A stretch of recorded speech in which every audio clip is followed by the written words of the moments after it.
Nice to meet you. Thank you for being here with us. If you would say to Brazilians, why Bitcoin only? Why Bitcoin only? Because Bitcoin is the only one that is actually decentralized. Everything else is basically playing at fiat money. The way I like to describe it is with Bitcoin, you can be your own bank.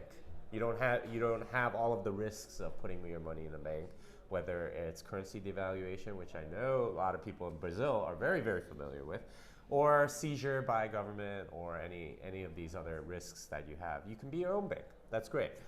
With altcoins, it's people being their own central banks. So in a sense, they're printing their own money, usually in a pre-mine beforehand, and then they release it sort of like as they go.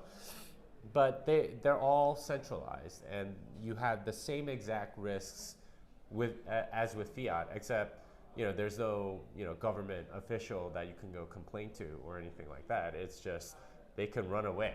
And in fact, we saw recently with Uniswap, something like 97.7% of coins were rug pulls. they just ran away with the money. So those are the odds you're looking at when you're thinking about doing altcoins or whatever.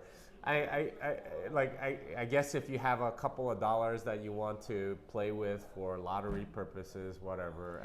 I'm a libertarian. If you want to own it, go whatever.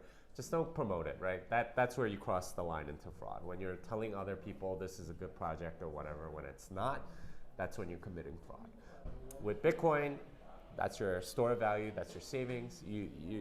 No one else can touch it. It's unconfiscatable, and you know exactly what fraction of Bitcoin you have ultimately, because there's only going to be 21 million. Everything else, you have no idea, because they're central controllers, they can change the rules, and they do very often. So that means that Bitcoin has a certainty that all of this other stuff doesn't, and that's why Bitcoin only, not altcoins. Perfect. Totally agree. Thank you, Jimmy, and hope Brazilians hear you. I hope so too.